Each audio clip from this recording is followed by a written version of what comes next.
Well, it's a change of, scenery for Mr. Tony Allen. He's not in Regina anymore. And no, nobody wants to hear what Tony thinks about his time in Regina because it was short.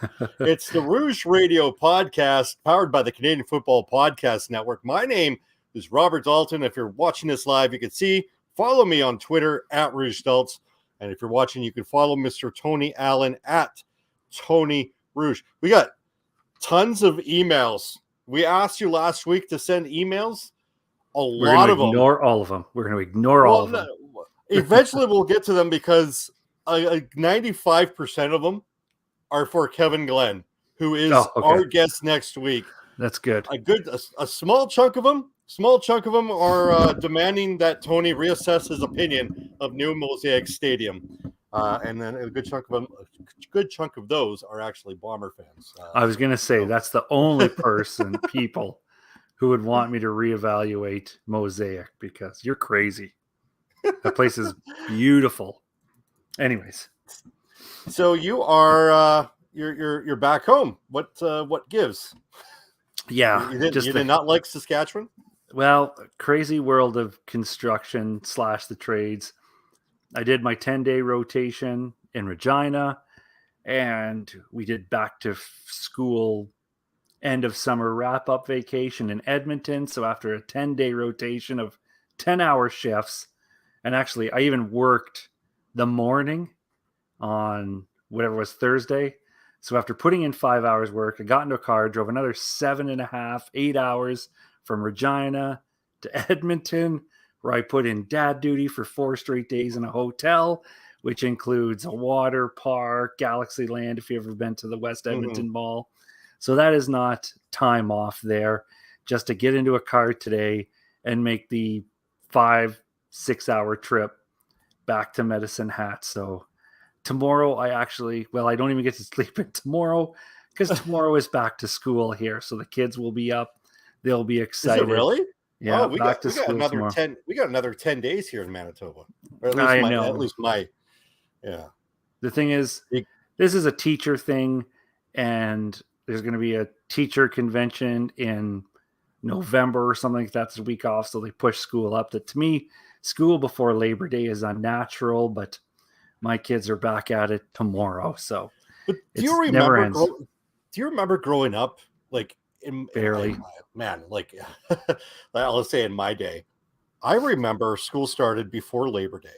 Like Thursday, Friday is when it started. Mm-hmm. So you got those 2 chintzy little days, to start, and then you get a long weekend. Like I don't know if it was a Manitoba thing or a non-Alberta thing, but I remember that. And no, I never went to school. I never went to school before Labor Day. It was pretty much the only reason I knew I was going back to school, because people would talk about Labor Day. It's like, oh, I got to go to school after the weekend. And I don't know, it's just unnatural. It's like Calgary and Edmonton playing before Labor Day. It's unnatural. Calgary and Edmonton should not play football before Labor Day weekend, but we're doing that now. So they're not going to play in the playoffs. You might as well get it out of the way. There you go. Labor Day. Labor Day is also, CFL fans know it as the true start of the season. Yeah. It's also known as start of school. There you go. In certain parts of the province or of the country. Here's how close Tony and I guess we're not. The first I heard that you were in Edmonton was, I think I saw a status, a Facebook status, or maybe a tweet. And I saw that you were in Regina, or that you were in Edmonton with the kids. And I'm like, what happened? So, and I was like, I'm not going to bother him. He's with his family. If something happened, he'll tell me whatever. Yeah. And then okay, I found that out. Then there was a small part of me when I saw that you were in Edmonton, and I was like, wait a minute, didn't we talk about you going, like, getting like Andrew from the Turf District, getting on the phone with Victor Cui to pamper up Commonwealth if you were going, like, you had that chance. Well, you had that chance. And someone from the Turf District did offer tickets because Edmonton happened to be in town that weekend as well. I thought, what a coincidence. I was in Regina when the Riders are home. Now I'm going to be in Edmonton. Well, the Elks are at home. But the difference was in Edmonton, the family was all there. It was a back to school kind of wrap up celebration of the summer. So I thought it would have been a pretty big douchebag move if I dumped my family and went to a football game to hang out with somebody else. So I figured it was a very generous offer, but I respectfully declined and said, maybe I should be with my family. I've been gone for a while. But I'm at home now for a couple of days, and then it's on the road to another site. But I think I'll be back in the Lethbridge area next week. At least it's not Tabor. In this case, I was going to say there's no professional football team in Lethbridge. Yeah, but it was funny too because like I actually really enjoyed my time in Regina. But it's like, did I, or it's because I just spent 4 months in Tabor that it actually made Regina seem that much better. And I will say this, I guess. And this is how I'll trigger people on this week's show. To get to Edmonton, I took this Highway 16 that goes up through Saskatoon and then kind of does an angle up to the northwest. I got to see wonderful places like North Battleford, Saskatchewan. Got to see Lloydminster, the town on the border of Saskatchewan and Alberta. That was interesting. And I got to go through Saskatoon. So I thought this has been pretty fun because like a Saskatchewan adventure. I've never really been farther than Maple Creek. I took a quick drive to Assiniboia, Saskatchewan one day, but then I just turned around and came back. And I will say this, and maybe this is where I'm going to trigger people. There's an episode of The Simpsons, and I have a friend from Regina, and this episode triggered him. But it's the one where they go to Winnipeg to get medication because of Canada's healthcare system. And one of the lines is, "This place makes Regina look like Saskatoon." And now that I've seen both cities, I can say Saskatoon is beautiful compared to Regina. So based on that, I'm like, I actually believe that clip, "This place makes Regina look like Saskatoon." I'm like, I would believe that because actually Saskatoon is a very beautiful city. Just driving through it, I'm like, I could see myself living in Saskatoon. It was beautiful just driving through. So there is my trigger, Regina people, for this episode. So go ahead, get mad at me, but that is I've already built up your stadium, but now I'm going to go there like just driving through Saskatoon. Was like, wow, this place is beautiful compared to Regina. My when I was a teenager, I guess 12, 13, 14, my dad worked for a transportation company, and they had a hockey tournament in Saskatoon like every year. And there's a team from Winnipeg, a team from Edmonton, Calgary, Saskatoon. And we used to go there. We stayed at the Sands Hotel. I don't know if it's still there, but we liked it so much that at one point we were thinking about like we were going to move there. And I told all my friends, I told all my friends, like they're like, we didn't even have a move-in date, but I was like, told all my friends I was going to move. And then I had like some kind of going away party for last day of school. And then when I came back and for grade 8 or grade 9, they were like, "What the heck are you doing here?" It's like, we didn't move. That's funny. You missed the chance. I'll mention his name because he says we don't mention his name, but you missed the opportunity when you were in Edmonton to see our good friend Joseph Balaneski. Joe Shabadoo Balaneski. You give him an opportunity. Stupid name is that? You better hope that he watches The Simpsons. Yeah. Everyone watches The Simpsons from that era. Come on. You could not be our age and not have watched The Simpsons from that era. Joe Shabadoo. Junior Shabadoo. That's the worst name I've ever heard. Oh, hey, Joey Jojo. That was my best Barney. It was very good. Very good, Barney. We've talked enough about non-football related. Before we get to our program, let's get to our Canadian Football Podcast Network's Fantasy League. I myself, representing Rouge Radio, and come up with another L, but this was close.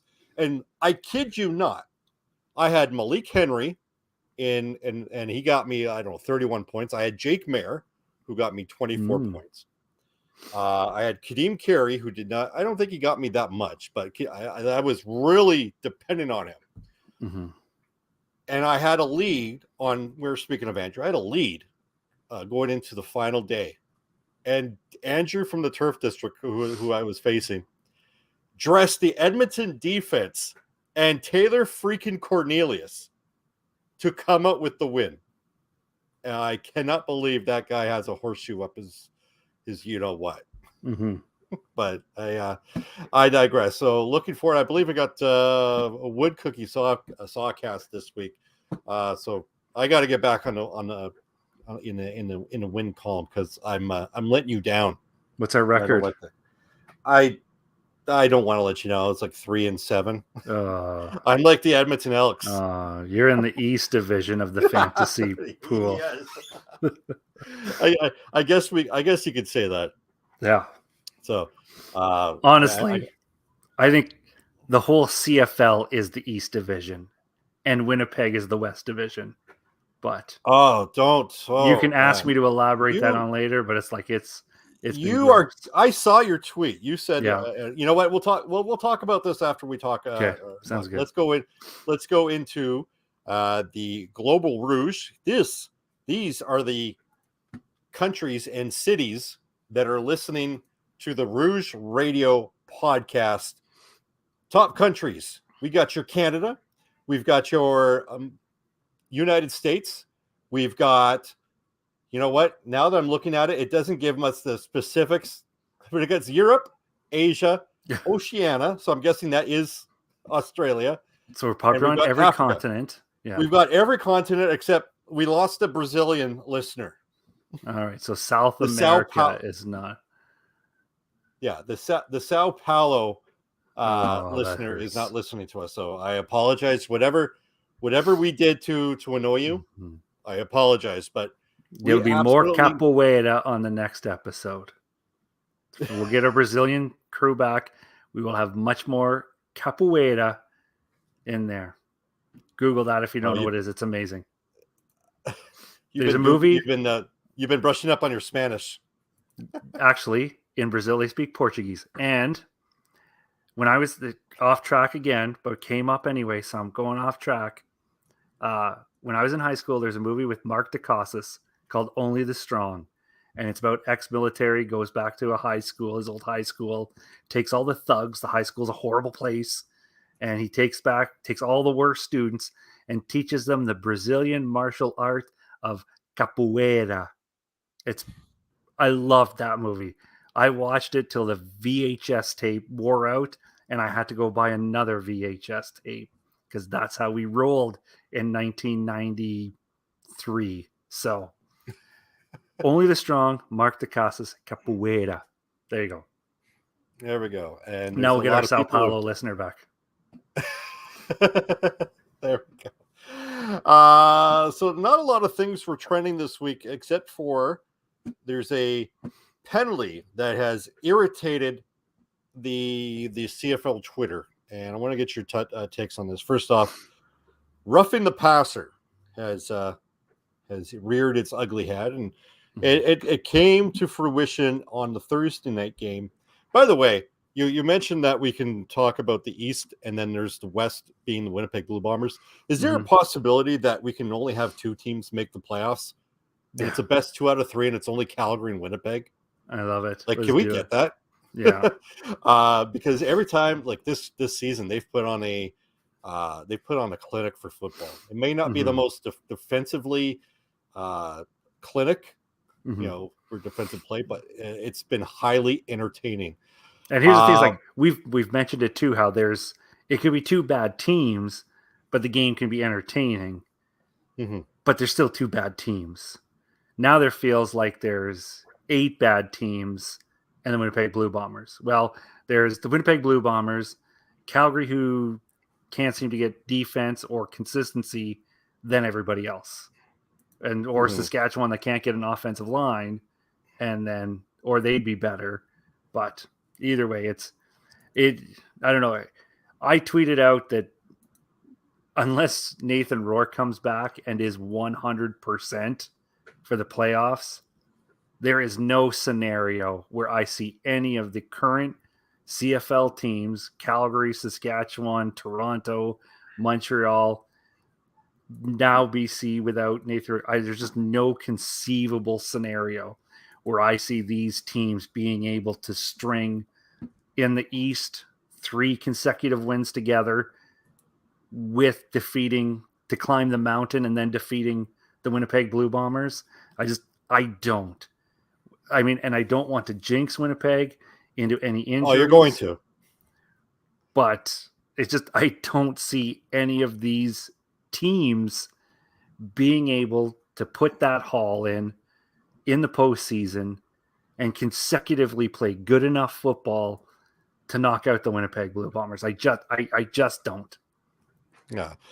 And they're not the 2021 Blue Bombers, but they just find they find ways to win. Anyway, to go back to the what we were talking about, roughing the passer, Willie Jefferson, and if you haven't seen the play, I tweeted it from my personal account. Willie Jefferson goes up, knocks the ball down, comes down. Now, I'm not saying he didn't hit Jake Mayer, but it didn't come anywhere close to his helmet. The optics, maybe it looked like it did, but it clearly, from the angle that we saw, it did not. So obviously that sent Twitter into a what storm. And of course, sorry, I've had to mention, you're a Calgary Stampeders fan, but I have to bring it up. Stampeder fans weren't mentioning that. They were talking about a hold with 3 minutes left of the game. They're like, oh, the referees want Winnipeg to win. Then explain that. Explain that roughing the passer that wasn't there. Anyway, I digress.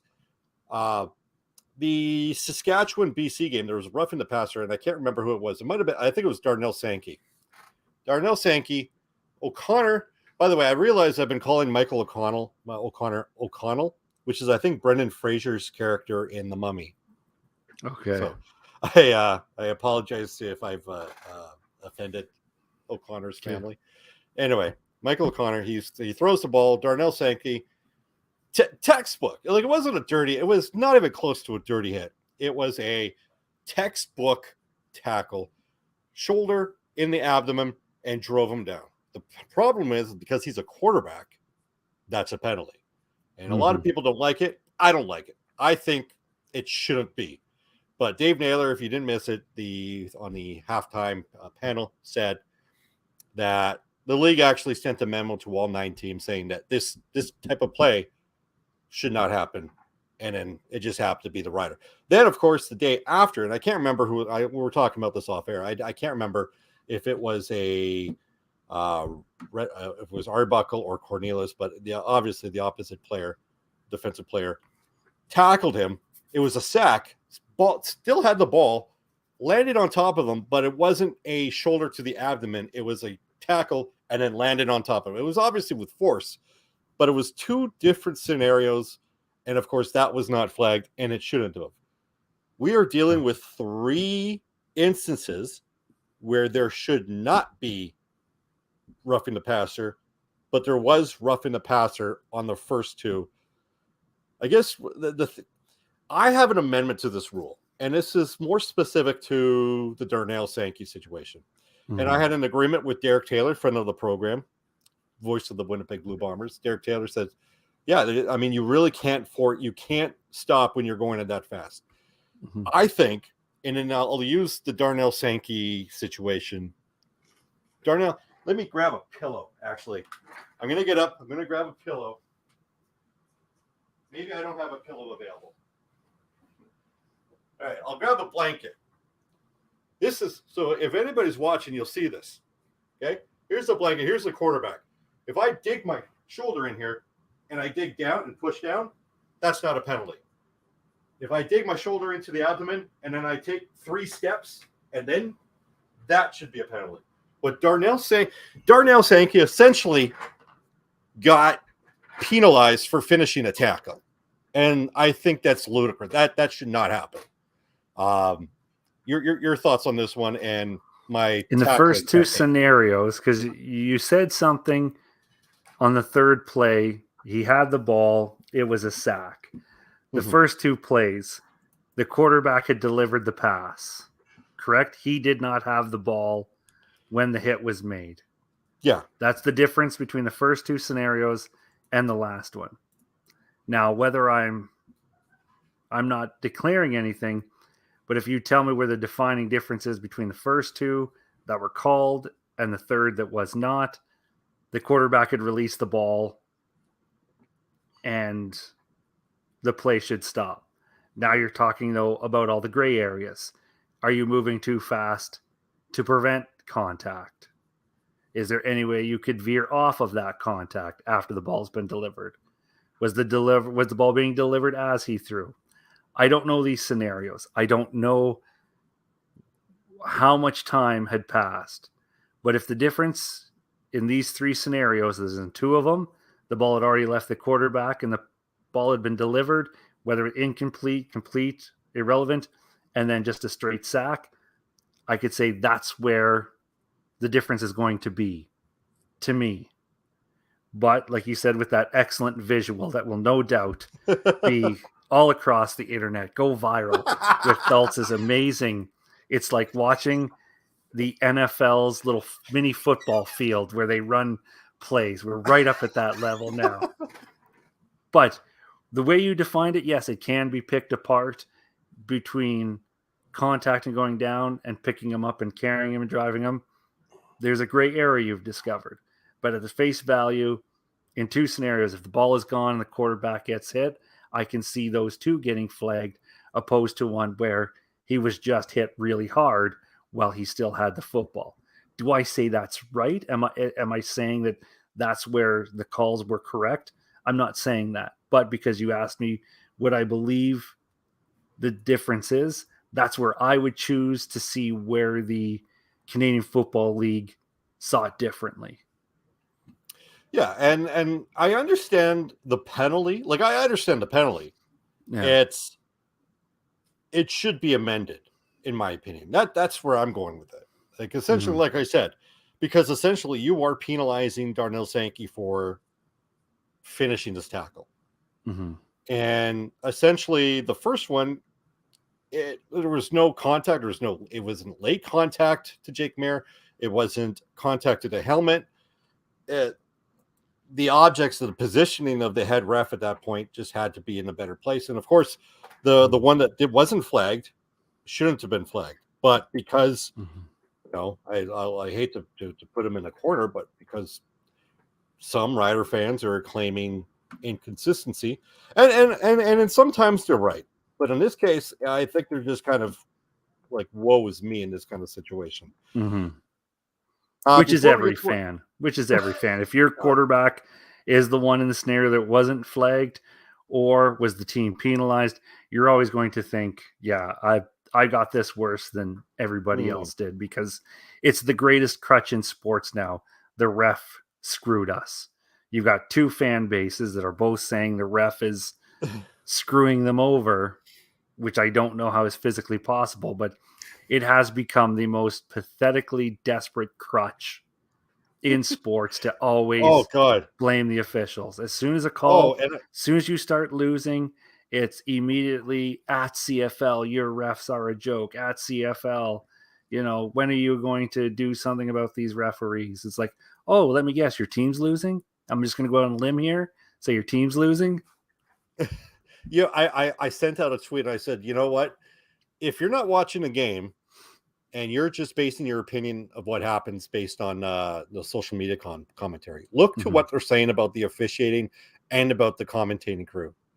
Because I tell you what, if I go on the Twitter and I'm just missing some of the game, and I hear, like, if I see, I'll just use the Elks or whatever, or Red Blacks game. You see people complaining about Glenn Suter going off about the Elks losing or at home all the time, blah, blah, blah, blah, going on about that. And that's just pretty much tells me that Ottawa's winning. That's telling me how that game is going. And of course, we're going on the ref. So one person actually went out and said that Bomber fans can't even complain about refereeing at all, like forever. Like, okay. I wanted to. I don't know if you talked about this on air or before, but you talked about Calgary's defensive woes, Mm-hmm. and I want to say about this because Calgary was called for holding. It was a hold. It was a Mm-hmm. valid penalty. It wasn't a like a phantom call. It was a hold. You could Mm-hmm. say that. Well, nobody, it rarely gets called, and that might be true. Mm-hmm. But I digress. It was still a call. Wasn't a phantom one. But they punted it away, and it was 2:20 left in the third quarter. You know how we love the CFL because of anything within the last 3 minutes. You can have like 3, 4, 5, 6 possession changes within that time. When Calgary punted the ball and Winnipeg returned the punt with 2:20 left in the fourth quarter, do you know how many possession changes there were? None. Winnipeg ran the ball for 2.5 minutes. Calgary knew what was coming. You knew what they were going to do. You knew the play call, and you couldn't stop them. Mm-hmm. Screw blaming the official for being to calling a legit penalty. Be mad at your defense for allowing the Bombers to run the ball consistently for 50 yards for 2.5 minutes. That's Mm-hmm. your issue.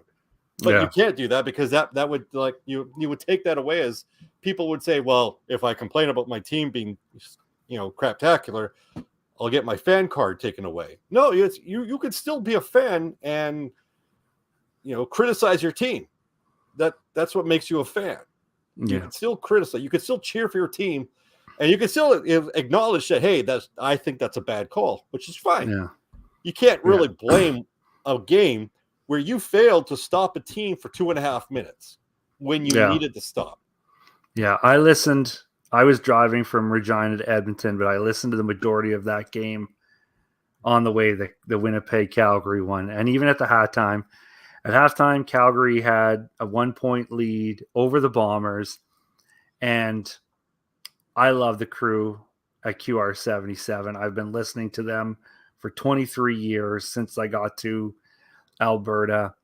Incredibly biased, which I'm sure every broadcast crew of every CFL team is. So I'm not, I love them. Horribly biased. They are just everything in Stampeder colored glasses. They're seeing everything through.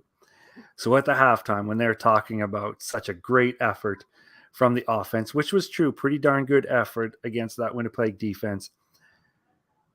But Calgary's defense, no matter how much they tried at that halftime report to talk about how great Calgary did to be able to be leading the Bombers because they had big plays in that second quarter, even through all of that biased commentary, I still listened to it and I heard the plays.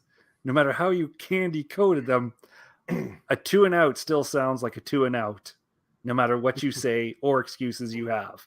You know what punting is. And you know what? Calgary had some good possessions. I think they scored 2 out of their first 3 possessions.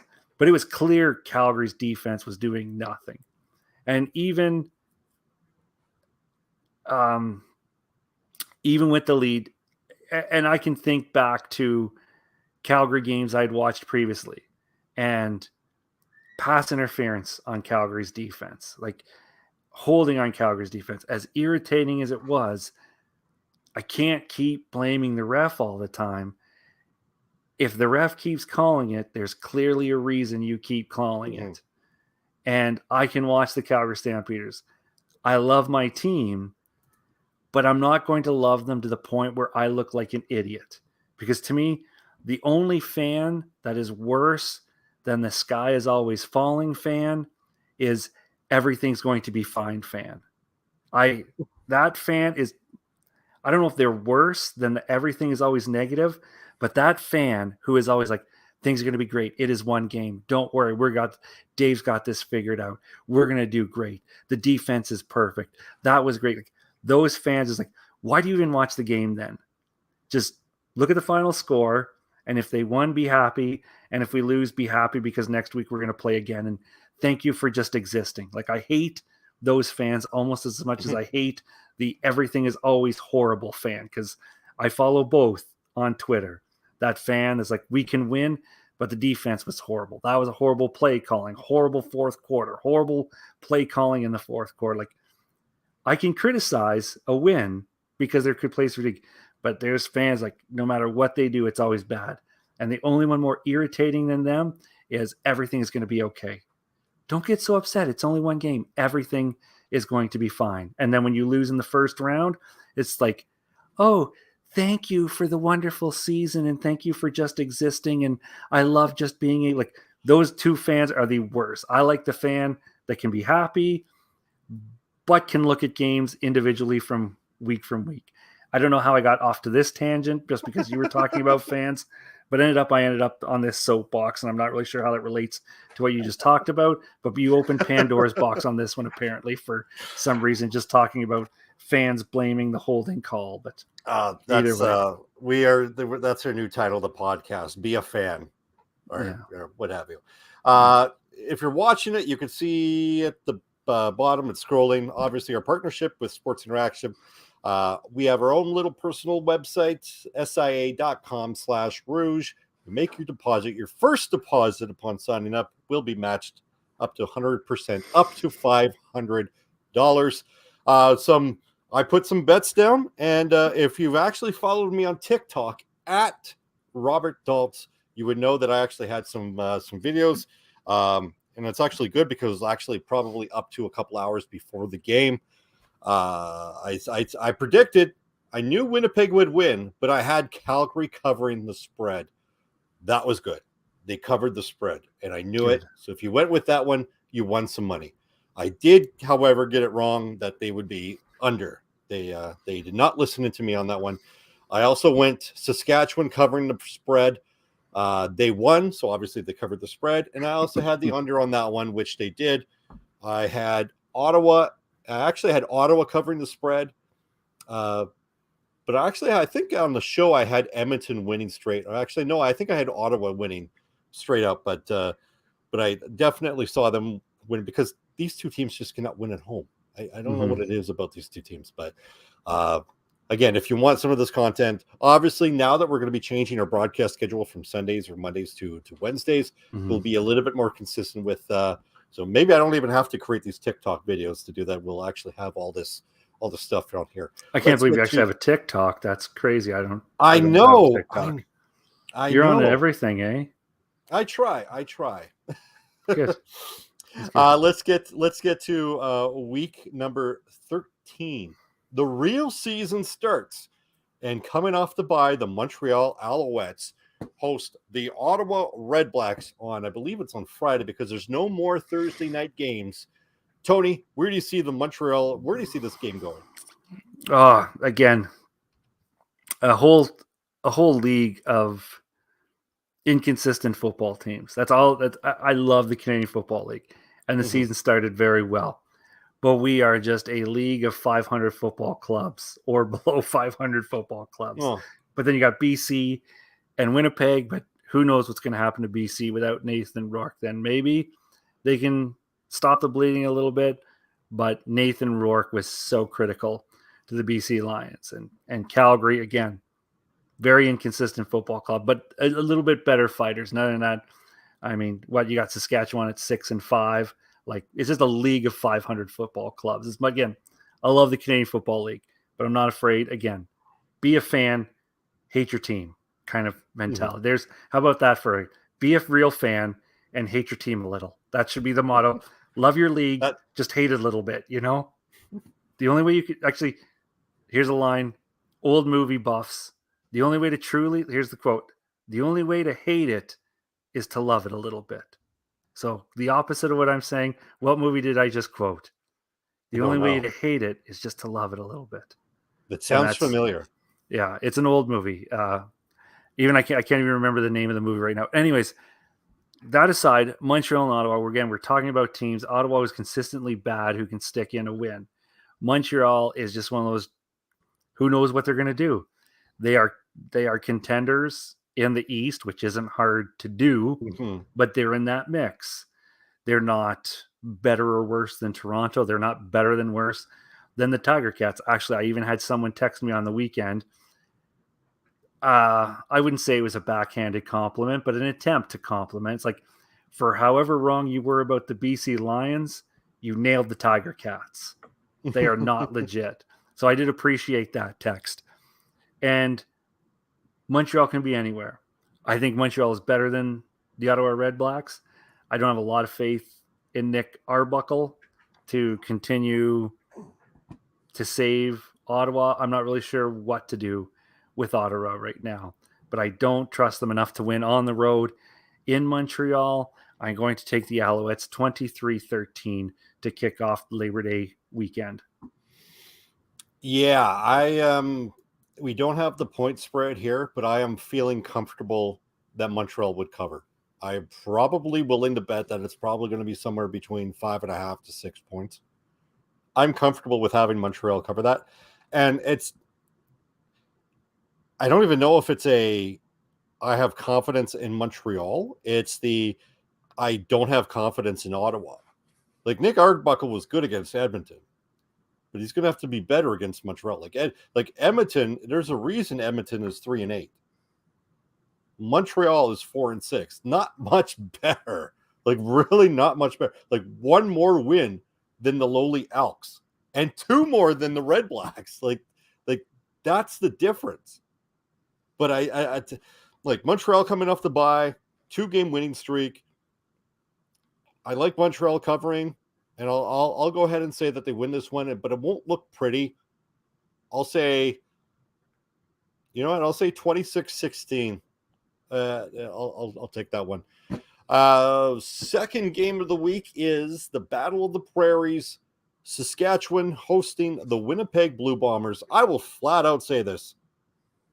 It does not matter. And I said this last year, and I did not mean this in a jinxing sort of way. It legit does not matter what the records are of these teams. It does not, like one team could be the best and one team could be the worst. It just does not matter.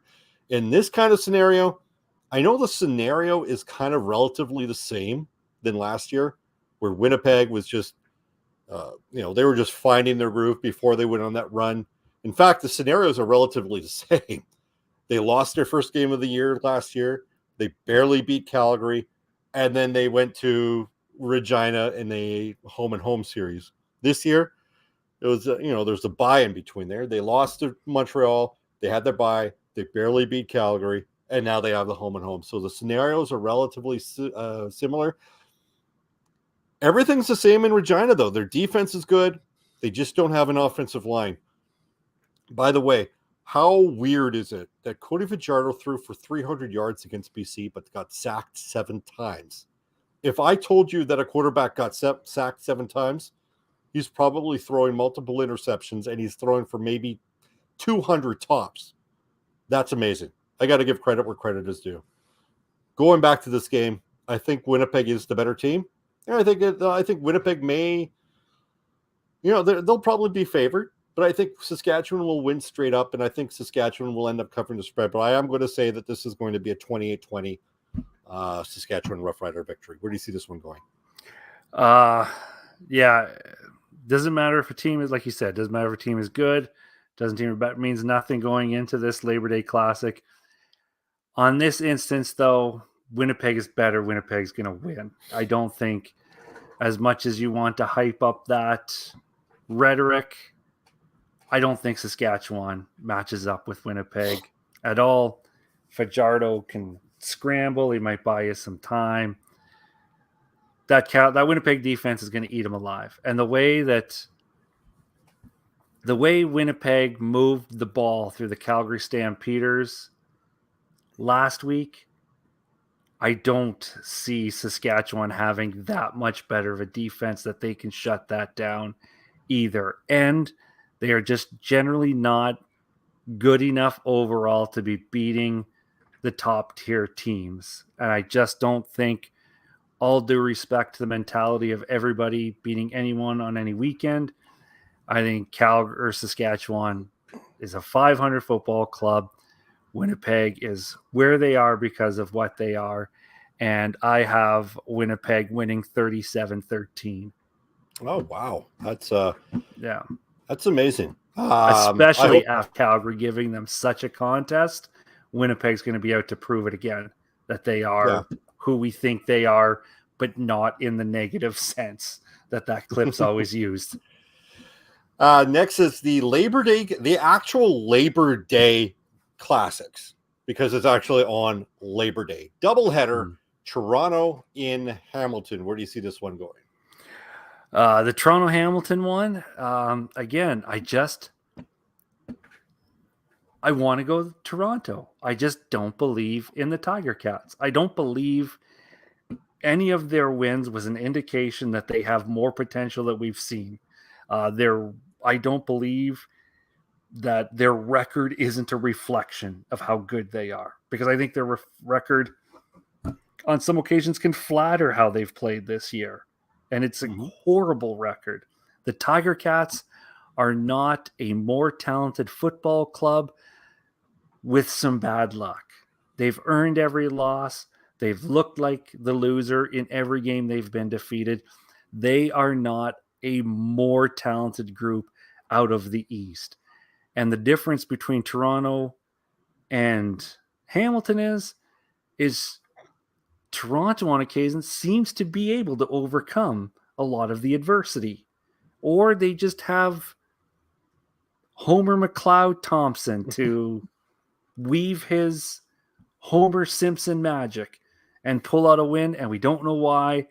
And again, I can go through all the jokes and things I have about him, but Toronto can win and Hamilton can't.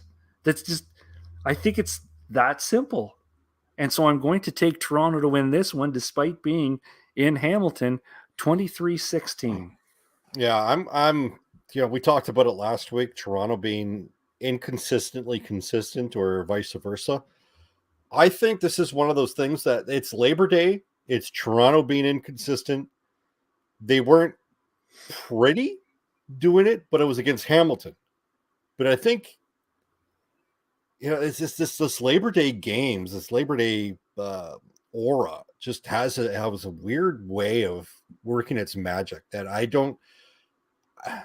Toronto's not built to overcome that kind of adverse, like that normalcy. And as we saw, their running game really wasn't apparent. It was not even close to what it was under Andrew Harris against Hamilton at home during the Labor Day game. Logic says you're right, but I am going to go with the Hamilton Tiger Cats in this one. And I'm going to say it's a low scoring game. I think defense wins this one. And I think Hamilton wins it 22-19. Last game on the dock. And I'll just flat out say, I don't think Edmonton comes close to this one. I will say that after Calgary going toe to toe with Winnipeg and Edmonton just kind of we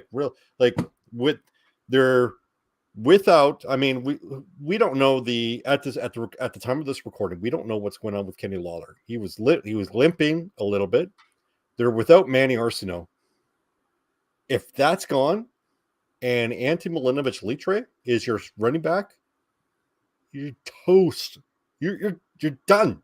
Like, Kenny Lawler was your only weapon, and it didn't really do you that much. The catches itself were well worth the $300K that is being played, but it's not worth it when you keep on losing, especially to teams like the Red Blacks at home.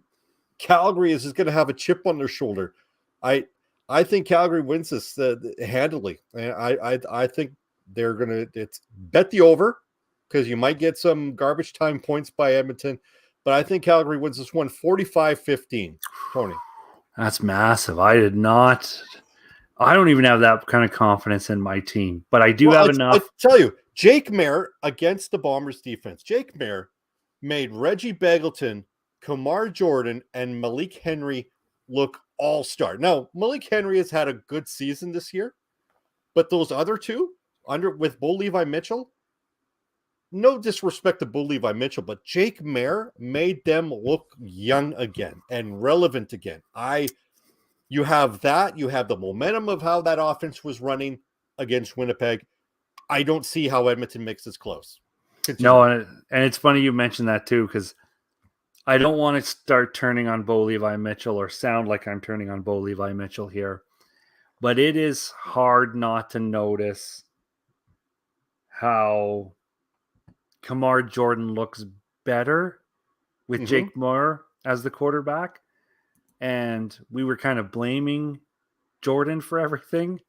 And now maybe just purely coincidence. But like you said, Bagleton as well, looking like better receivers for whatever reason. And at the end of the day, that's all Stampeders fans want, is their receivers making catches now. And so far, Mayer has looked like a pretty good Band-Aid for this Stampeders team. Enough that I don't know if quarterback controversy is coming up, but there's going to be some discussions in Calgary as the season goes along and what's happening at the quarterback position. And how long will Bo Levi Mitchell be able to play the good guy backup quarterback role? Because he is a winner. He should be starting in the Canadian Football League. He is a winner. So that'll be interesting. I don't think there's going to be any negativity in the locker room. This should still be a good Calgary Stampeders team. This should still be a Calgary Stampeder team that didn't like to lose, but is good enough to clearly build momentum on whatever Jake Mayer is building there. And like you said, with those, obviously, with the Elks missing so many weapons, well, their biggest weapon, Calgary's defense, as long as they can, and it's funny too, because they set a stat during the Bomber Stampeders game that caught me off guard too, is that they were the two least penalized teams in the Canadian Football League. That one caught me off guard too, because the Calgary may not take a lot of penalties then, but they like to take the big ones. So they may only get penalized twice, but I'll guarantee you one of them is a pass interference play that gives up 40 yards. Or a holding penalty on a return. Exactly. Like I tell you, Peyton Logan he's had like a countless of returns that he has just been an absolute delight on the return game, something we haven't had in a long time as well. But all that aside, it's Labor Day. Again, this is one where you're trying to paint that magic of anything can happen on a Labor Day. And this weekend, I just don't see it. I just see a lot of bad teams, a lot of 500 teams, and the better of the 500 teams winning. So I'm taking the Calgary Stampeders 26-10 in this one.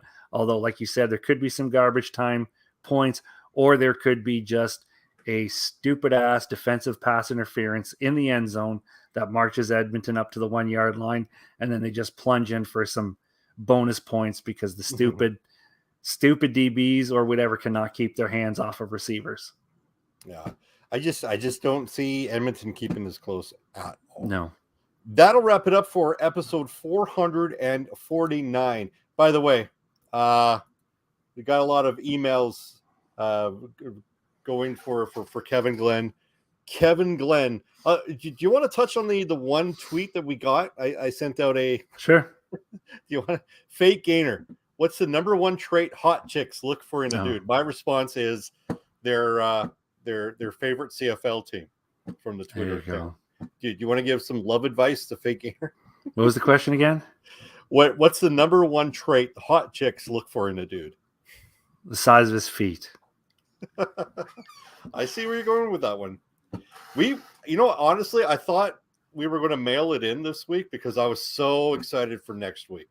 Yeah. Kevin freaking Glenn will be on the show.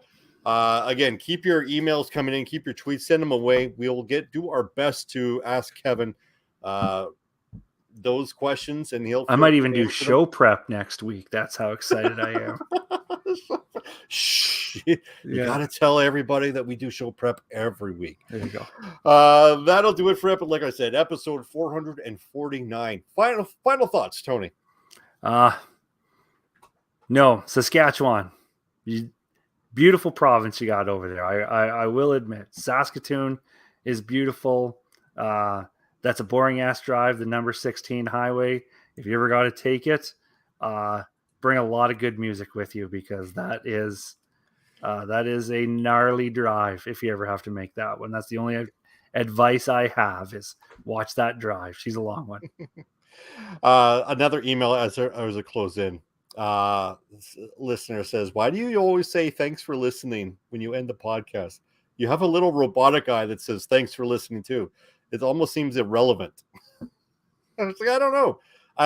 We've been doing it for so long and it's like ingrained in my mind.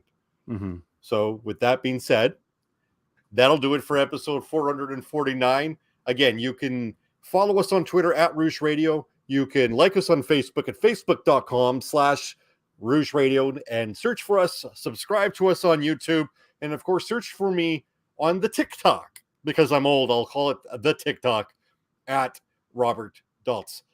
So, Mike, I'm not going to say thanks for listening, although I just did, but thanks for listening, and we'll see you next week.